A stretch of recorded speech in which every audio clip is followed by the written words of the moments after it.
우리가 지난 시간에는 이제 11절까지의 말씀을 상고했죠. 오늘 12절부터 사자가 가라사대 그 아이에게 네 손을 대지 말라 아무 일도 그에게 하지 말라. 하나님께서 아브라함을 두 번 부르시더니 이제 네 아들에게 아무 일도 하지 말고 그 아이에게 손을 대지 말라 그렇게 말씀하고 있습니다. 물론 이 말씀은 이제 아브라함에게 그 이삭을 죽이지 말라, 칼로 찌르지 말라 이러한 내용이죠. 그런데 이제 이러한 말씀을 통해서 우리가 상고해 볼 것은 지금 현재 아브라함은 죽은 자죠. 이 모리아 산으로 출발할 때부터 자기는 이미 죽은 자가 다 된 것이고, 또 모리아 산에서 이삭을 번제단에 올려놓을 때 이삭도 역시 또 다 죽은 자가 되고, 이미 육적으로는 다 죽은 자다 이겁니다. 육적으로 다 죽은 자에게 아무 일도 하지 말라, 네 손을 대지 말라 하는 것은 이제는 하나님께서 일하시겠다 이런 뜻이에요. 우리도 정과 욕심을 십자가에 온전히 못 박아야 그 다음에 하나님께서 나를 통해서 당신의 뜻을 이루어 가시는 거예요. 우리의 정과 욕심이 남아있으면 남아있는 만큼 하나님의 성령은 우리에게 그만큼 역사하실 수가 없는 거예요. 그냥 배 고물에서 주님이 주무시듯이 우리가 열심히 배를 누울져서 저쪽 해변가까지 가겠다라고 마음 먹고 있으면 주님은 아무 일도 하실 것이 없는 거예요. 그처럼 아브라함이 죽은 자요 이삭이 죽은 자가 되었던 것처럼 우리도 죽은 자가 되어져야 완전히 아브라함과 같은 이와 같은 믿음의 자리에 서 있어야 하나님께서 우리를 통해서 일을 하신다 이겁니다. 이 장면을 히브리서 11장 19절에 죽은 자 가운데서 도로받았다 이렇게 말씀을 하십니다. 죽은 자 가운데서 도로받았다라는 것은 부활로 받았다는 뜻입니다.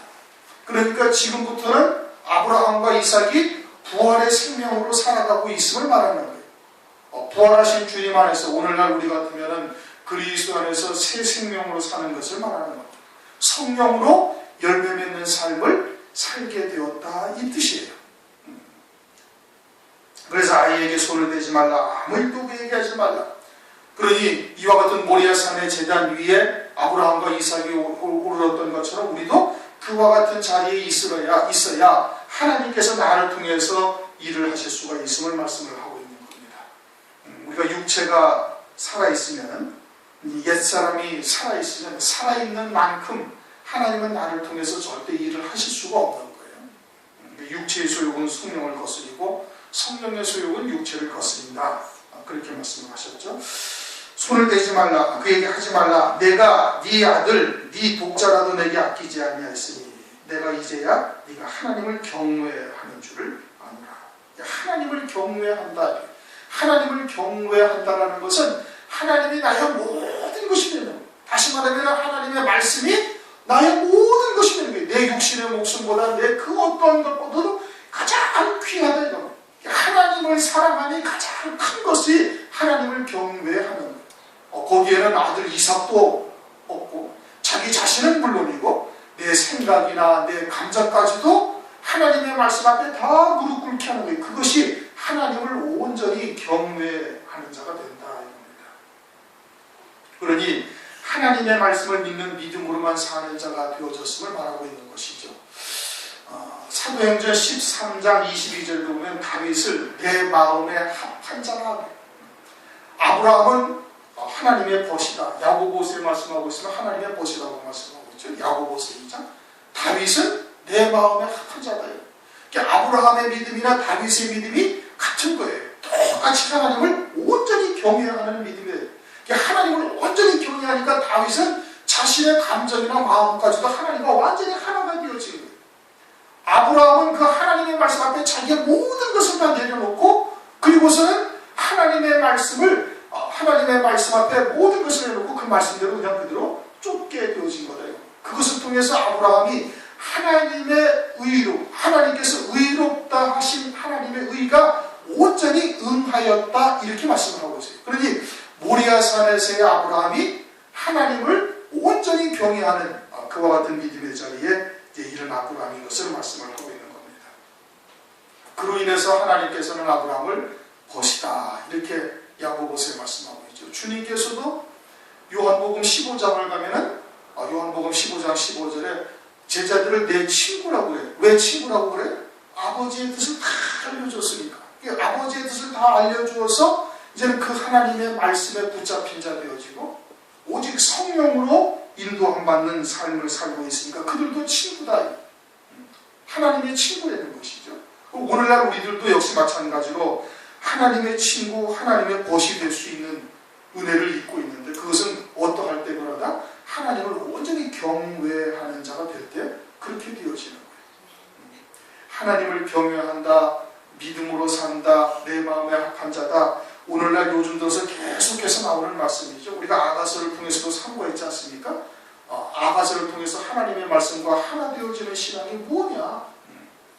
우리가 그와 같은 것에 끊임없이 도전하고 하나님께 간구하고 믿음으로 그와 같은 발걸음을 자꾸 옮길 수 있는 자가 되어야 되는 겁니다. 그러지 아니하면 환난날에 절대 승리할 수가 없어요. 적그리스도의 그런 그 회유 또는 고통 또 여러 가지의 핍박 이런 것을 말씀과 하나 되어지지 않으면 절대 이길 수가 없는 겁니다. 순교는 더 말할 것도 없죠. 순교를 어떻게 할 수가 있어요? 그럼 말씀에 딱 이끌려가야 그래야 순교가 되어지는 거예요. 하나님을 온전히 경외해야 그 순교가 그때 이루어질 수가 있는 거예요. 지금 뭐 전부 다 자기 신앙으로 자기의 믿음으로 뭐 우리가 주를 위해서 죽겠나이다 어쩌고 저쩌고 고백하고 뭐 헌신하겠다 이게는 다 헛것인 겁니다. 막상 그 상황에 딱 부딪히면은 딱 돌아서는 것이 뭐 거의 다 대부분이죠. 하나님을 온전히 경외하는 자가 되어져야 그래야 예수의 증거와 하나님의 말씀을 인하여 신앙의 정절을 배도하지 않는 거예요. 그러한 신앙을 끝까지 이겨나갈 수가 있는 거예요. 13절 한번 읽어보십시다. 시작. 아브라함이 눈을 들어 살펴본 적 한 수양이 뒤에 있는데 뿔이 수풀에 걸렸는지라 아브라함이 가서 그 수양을 가져다가 아들을 대신하여 번지로 드렸다. 이건 누굴 상징하는 거냐? 예수 그리스도. 이거 다 알아요. 근데 눈을 들어 자세히 살펴봤다. 그 이전에도 있었는데 못 본 거예요. 이렇게 눈을 들어 자세히 살펴보니까 수풀에 수양이 걸렸다. 수풀에 걸렸다. 수풀에 수양이 뿔이 걸려있다 이거죠. 수풀이라는 것은 씨 없는 풀들이 모여있는 것이 수풀이에요. 그것은 우리들이 육에 속해서 온전한 영생의 열매를 맺지 못하고 살아가는 삶이 마치 수풀과 같은 거예요. 풀과 같은 것이죠. 사람이 먹어야 할 양식은 씨 가진 채소와 씨 가진 과일을 먹어야 되는 것이고 수풀은 씨 없는 풀은 이것은 짐승의 먹이로 하나님께서 주신 거예요. 그러니까 우리들이 열매 없는 자, 짐승과 같은 삶을 우리가 살아가고 있는데 거기에 뿔이 걸린 수양이 있다. 뿔이 걸렸다는 것은 뿔은 권세, 힘을 상징하는데 그 수양은 결국 누구를 말하는 거예요? 그리스도를 말하는 거죠. 그런데 그리스도의 권세, 그리스도의 힘, 권능, 그 하늘나라에서의 힘, 권세, 권능은 뭘 말하는 거예요? 그 하늘나라의 영광을 말하는 거예요. 그러니 그와 같이 열매 없는 삶을 살고 있는 우리들로 하여금 그리스도께서 우리 대신 속죄 제물이 되시고 믿는 자에게 성령을 부어주셔서 우리로 하여금 그와 같이 하늘나라에서 권세를 누릴 수 있는, 하늘나라에서 영화를 누릴 수 있는, 영광을 누릴 수 있는 열매 맺는 삶을 우리에게 살게 하시는 분이심을 말씀하고 있는 겁니다. 그게 수풀에 뿌리 걸린 수양, 수풀에 뿌리 걸린 수양이 그것을 의미하고 있는 것이. 그러니 그와 같은 것을 영적인 눈을 떠서 자세히 살펴보라는 것이에요. 그러고서는 그 어린 양을, 수양을 대신 제물로 희생이 되었습니다. 그러니 그것을 자세히 살펴보니까 어떤 것이 보이냐?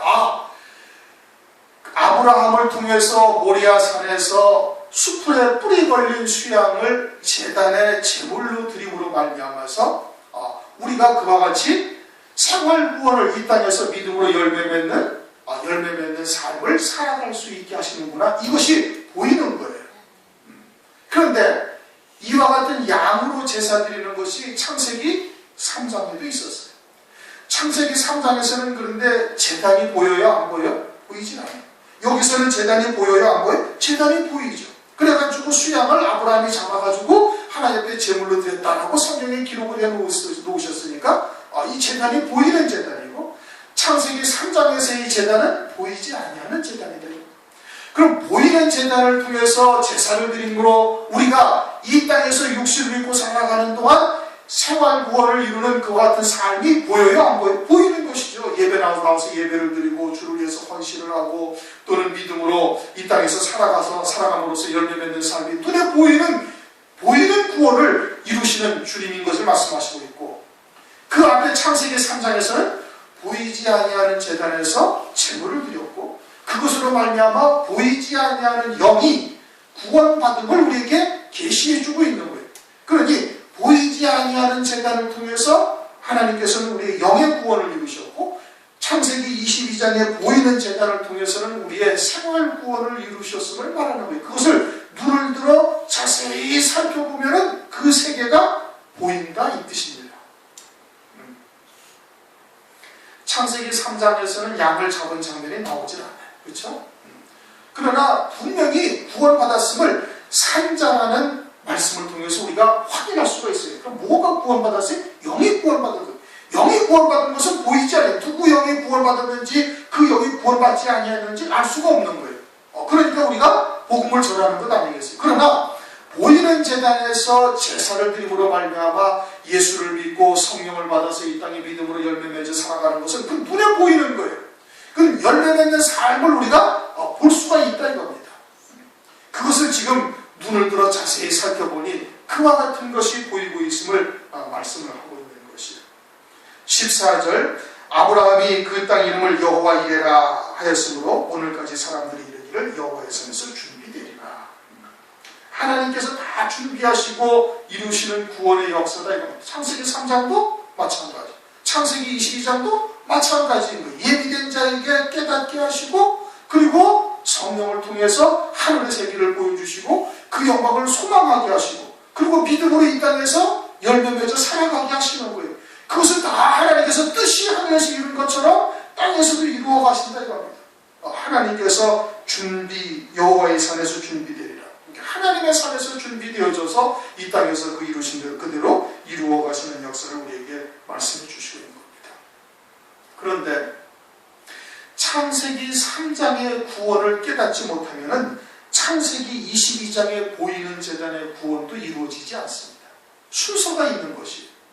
그러니 우리가 산자가 되었다, 다시 말하면 예수와 함께 하늘에 앉힌 바 되었다라는 것을 깨닫고 지옥과는 이제는 관계없는 그와 같은 자리에, 믿음으로 충만한 자리에 있어야 열매 맺는 삶을 살아갈 수가 있는 거예요. 만약에 그것을 깨닫지 못하면 신앙생활하는 모든 것이 천당 가기 위한 신앙생활밖에 되지 않아요.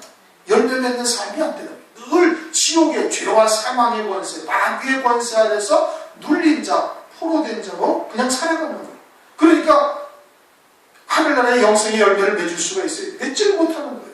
그러니 창세기 3장의 구원을 깨달은 자여야 그 다음에 창세기 22장의 구원을 이루어갈 수가 있음을 우리가 알 수가 있는 겁니다. 그것을 이루지 못하면 히브리서 5장에 뭐라고요? 말씀의 초보다, 젖먹이다 이겁니다.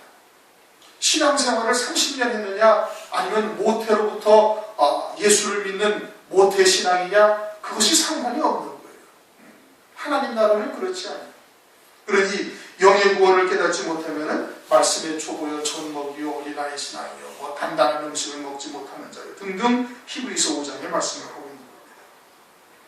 15절 여호와의 사자가 하늘에서부터 두 번째 불러 아브라함을 불러오라 하시네. 두 번째 불렀다. 두 번째 불러서는 지금 뭘 하는 거예요? 하나님께서 신령한 복을 주시는 겁니다. 그런데 그같이 두 번째 아브라함을 부르시기 이전에 먼저 첫 번째 하나님께서 부르셨어요. 어떻게 부르셨어요? 아브라함아, 아브라함아, 두 번을 부르셨어요. 하나님께서 그 두 번 부르신 이유가 뭐예요?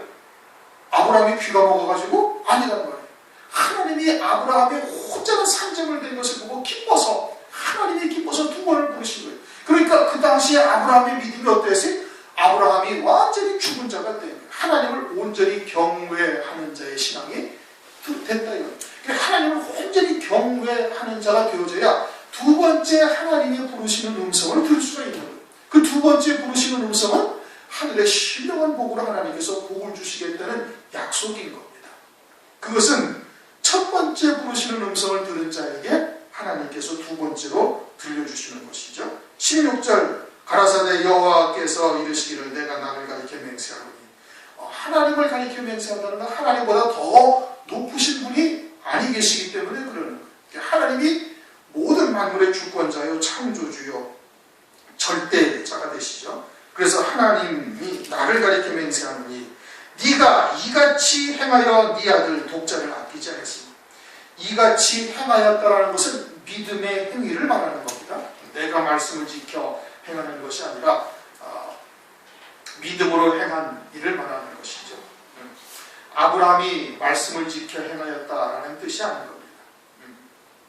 하나님께서 아브라함 속에 하나님의 말씀을 생각나게 하시고 히브리서 11장에 네 자손이라 칭한 자는 반드시 이삭으로 말미암으리라 라는 하나님의 말씀이 아브라함 속에 아주 확 살아나가지고 그 말씀이 아브라함을 완전히 지배해버린 거예요.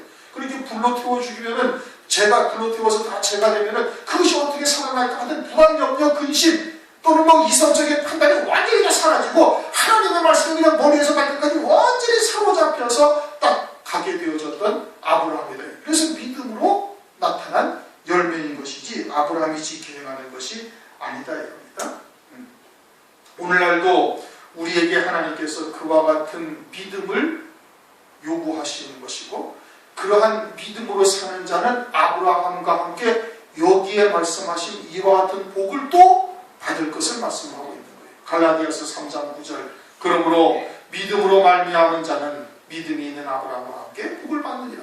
아브라함만 여기에 기록된 복을 받는 것이 아니라 우리들도 아브라함과 함께 복을 받을 수 있음을 말씀하고 있는 것이죠.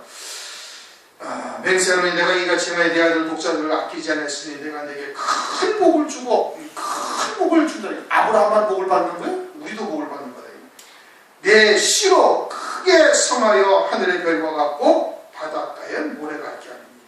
내 씨라는 것은 이삭을 말함이 아니라 그리스도다. 갈라디아서 3장 16절 우리가 이제 여러 차례 상고했던 겁니다. 갈라디아서 3장 16절에 이 씨는 여러 사람을 말하는 것이 아니다. 딱 하나를 말하는데 그것은 누구냐? 그건 그리스도다. 내 씨로 크게 성하여 하늘의 별과 같고 바닷가의 모래가 같고 아주 무수하게 번성하리라 이겁니다. 그러면 그리스도가 수없이 많이 나온다는 얘기냐? 그것이 아니죠. 그리스도를 통해서 그리스도를 믿는 자가 되어 그리스도의 것이 되어지면 우리 안에 그리스도의 생명이 존재하는 거예요. 하나님의 생명. 그 하나님의 씨가 그건 뭐예요? 그것이 하나님이고 그것이 아주 그냥 수없이 많이 번성하리라. 그래서 그리스도의 것이 된 그리스도인들이 아주 하늘의 별과 같고 바닷가의 모래처럼 이렇게 무수히 번성하리라고 말씀을 하고 있는 겁니다. 그래서 오늘날 예수 믿는 자들이 무수히 많지 않습니까?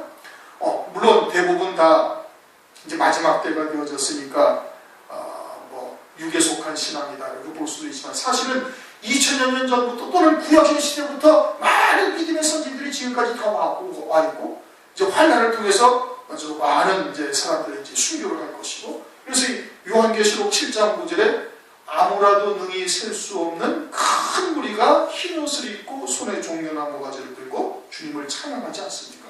아무라도 능히 셀 수 없는 큰 무리가 흰 옷을 입었다.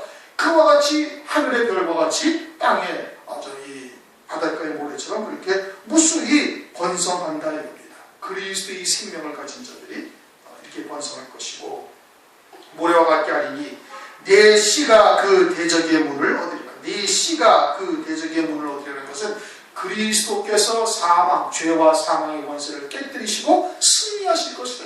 그래서 그리스도의 생명을 가진 자들은 누구든지 그 문을 그냥 누구든지 다 나올 수 있는 거예요. 그 대문을 얻었으니까 그리스도께서 얻으심으로 말미암아서. 이것은 창세기 3장 15절에 보면은 여자의 후손이 뱀의 후손과 원수가 되어지고, 뱀의 후손은 여자의 후손의 발뒤꿈치를 상하게 할 것이요 여자의 후손은 뱀의 머리를 깨뜨리실 것이다, 상하게 할 것이다, 그렇게 말씀하셨죠. 그래서 죄와 사망의 권세를 깨뜨리시고 승리하실 거예요. 승리하시는 거예요. 그래서 대적의 문을 얻는다, 그렇게 말씀하고 있는 겁니다. 18절 또 내 씨로 말미암아 천하 만민이 복을 얻으리니. 그리스도로 말미암아 온 천하 만민, 이방인, 당시의 유대인들로 따지면 이방인들까지 온 천하 만민이 구원의 복을 얻는 것이에요. 이 구원의 복을 하박국서 3장에서는 뭐라고 그랬어요? 무화과 나무가 무성치 못하고 포도나무에 열매가 없고 밭에 소출이 없고 외양간에 소가 없고 위에 양이 없을지라도 나는 구원하신 나의 하나님은이라요 기뻐하리로다. 그만큼 구원이 아주 소중한 겁니다. 우리가 그냥 거저 얻다 보니까 그런 거에 대해서 자꾸 무감각해지는데, 사실은 우리가 영원한 하나님 나라에서 살 수 있다는 것보다 더 큰 은혜가 사실은 없는 거예요. 거기에 더해서 하늘나라의 하나님의 영광을 함께 누리는 자가 된다는 것이, 이게 어마어마한 복이다 이겁니다. 여러분들이 어떻게 우리가 스스로 의로움을 의롭게 행할 수가 있을 것이며, 하나님에 의해 우리가 어느 누구든지 이룰 수 있는 사람이 누가 있어요? 아무도 없다 이거예요. 그런데 하나님께서 우리를 그리스도의 사랑으로, 그리스도께서 희생하심으로 말미암아 이와 같은 구원의 은혜를 입는 것이, 이것이 가장 큰 복인 것이고,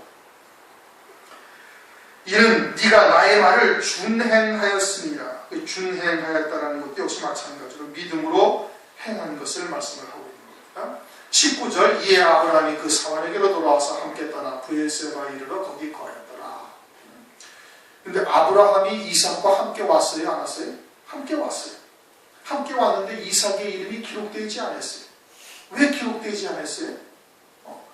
아브라함의 아들 이삭은 죽었어요. 그리고 하나님의 아들 이삭이 온 것이고, 마찬가지로 이삭의 아비인 아브라함도 죽고, 하나님의 아들 아브라함이 하나님과 함께 온 것이에요. 이삭도 하나님과 함께 온 거예요. 그러니까 이삭의 이름을 기록하지 않았어요. 브엘세바에 이르러 거기 거하였더라. 브엘세바라는 것은 맹세의 우물 또는 일곱 우물이라는 뜻인데, 오늘날 마지막 때는 그것을 어떻게 해석해야 정당한 거예요? 일곱 금초대 교회인 겁니다. 진리의 생수가 솟구치는 그와 같은 샘, 우물에 거하였다. 그것을 말씀하고 있는 것이죠. 그런데 앞에는 나귀에 대해서, 5절에도 나귀에 대해서 말씀하고 있죠. 나귀에 대해서 말씀하고 있는데, 근데 나귀는 또 보이지도 않아요. 말씀도 또 없는 거예요. 왜요? 브엘세바에서 나오는 진리의 생수와 같은 말씀을 나귀와 같은 신앙으로서는 들어도 듣지 못하고 깨닫지도 못하는 거예요. 그 말씀이 그에게 생명이 되지는 않는 겁니다. 주님께서 오병이어의 이적을 베푸시고, 그리고서는 그 숫자가 남자만 5,000명이었더라. 그럼 나머지 여자나 어린아이들은 먹었어요? 안 먹었어요? 다 먹었어요. 다 먹었는데 주님이 나누어 주신 오병이어의 참뜻을 깨닫고 먹은 자는 5,000명밖에 안 된다는 얘기거든요. 여자와 어린아이는 그에 해당되지 않는 거예요. 그 떡을 먹어도, 즉 그러한 말씀을 먹어도 그 말씀이 무슨 뜻인지 깨닫지 못한 것이고 그들에게 생명이 되지 못하였다, 이 뜻인 겁니다. 그러니까 나귀는 왔어요. 같이 왔는데 브엘세바 일곱 우물, 다시 말하면 금초대 교회 같은 곳에 그들이 함께 있어도 그들은 그 말씀이 그들에게 생명이 되지 못하는 거예요. 생명의 떡으로 먹는 자들이 되지를 못하는 거예요. 시편 49편 20절에 존귀에 처하나 깨닫지 못하는 자는 짐승, 멸망하는 짐승은 같도다. 멸망하는 짐승의 신앙인 거예요. 일곱 우물에 있다고 다 구원받느냐? 그러면 얼마나 좋겠어요. 일곱 우물 같은 금초대 교회에 있다고 다 구원받고 전부 다 순교하여 첫째 번의 영광이 이르냐? 그게 아니다. 거기에 또 뭐가 있어요? 또 짐승 같은 신앙이 또 있다는 얘기예요. 사환처럼 또 제대로 들어도 온전한 믿음에 서지 못하는 자들도 있을 것이고, 그러니 브엘세바에 이르러 거기 거하였더라. 아브라함이 사환에게로 들어와 함께 떠나 브엘세바에 이르러 거기 거하였더라. 그러한 신앙의 유형들을 우리가 이제 볼 수 있어야 되는 겁니다. 그리고 또 20절에서 24절까지 갑자기 말씀이 확 바뀌어가지고 아브라함의 동생 나홀에 대해서 나와요. 아브라함의 동생 나홀은 어디에 살고 있어요? 갈대아 우르에 그냥 살고 있어요. 그리고서는 그 자녀들이 많아요. 거기다 첩까지 얻어가지고 아주 그냥 생육 번성하고 있는 거예요. 아브라함은 그냥 겨우 이삭 하나 가지고 독자로서 이삭을 양육하고 있는데, 아브라함의 동생 나홀은 밀가를 통해서 8아들을 낳았고, 또 첩 르우마를 통해 가지고 또 몇 아들을 또 낳았어. 딸들도 또 있을 거죠. 아들만 기록을 해놨으니까 딸들도 있을 것이고, 또 거기에 무수히 이제 자녀들을 이렇게 쭉 낳아서 지금 번성하고 있는 것이. 그런데 아브라함은 그렇게 번성하고 아브라함은 갈대아 우르를 떠나서 가나안 땅에 와서 지금 거하고 있고, 나홀은 갈대아 우르에 그냥 있어요. 아브라함도 갈대아 우르에 있을 때는 거기서는 우상을 섬기며 그렇게 살다가 가나안 땅에 와서 하나님을 섬기며 믿음으로 살아가고 있는 거예요. 다시 말하면 갈대아 우르는 육에 속한 신앙이요, 물론 나홀도 하나님의 택하신 자죠, 산자죠. 그 영이 산자인 겁니다. 그러니까 아브라함도 산자인 것이고 나홀도 산자인 거예요. 그러나 나홀은 여전히 갈대아 우르에서 우상을 섬기며 살아가고 있어요. 그러나 그들은 생육 번성이 중다하여 아주 많은 자식들을 거느리고 있는데, 그러나 그들의 모든 삶은 다 헛것이요 불타 없어지는 것이 될 것임을 말씀을 하고 있는 거예요. 그러한 교회들이 훨씬 더 부흥이 잘 돼요. 육에 속한 신앙, 세속적인 또는 인본적인 이와 같은 신앙은 이처럼 나홀이 많은 아들을 낳았던 것처럼 갈대아 우르에서 거기서는 번성도 잘 되는 거예요. 부흥도 잘 되는 거예요. 그러나 아브라함과 같은 믿음의 사람, 하늘 소망 가운데 믿음으로 살고 있는 그와 같은 것은 그렇게 되지는 않지만, 그러나 그 삶은, 그의 걸어가는 길은 생명의 길이요, 그의 삶은 하나님께서 그대로 다 연락하시는 그러한 삶이 되어지고 영생에 이르게 되어지지만, 나홀은 그렇지 못하다라는 것을 대비시켜 우리에게 지금 말씀을 해주시고 있는 겁니다. 오늘날 우리도 예수 그리스도를 믿고 있어요. 그러나 과연 하나님을 경외하느냐 하지 않느냐, 우리가 이걸 심각하게 우리의 믿음을 돌아봐야 되는 겁니다. 환난 가운데서는 반드시 하나님을 경외하는 자여야 환난 가운데 승리할 수가 있는 겁니다. 그 믿음으로 산다, 말씀과 하나가 되어진다, 이런 부분들은 우리가 이제 그동안 많은 상고를 했으니까 충분히 그것이 어떠하다라는 의미를 우리가 알 수가 있는 거예요. 그러니 그와 같은 믿음에 우리가 이르지 못하였다면 속히 그러한 믿음에 우리가 이르러야 되는 겁니다.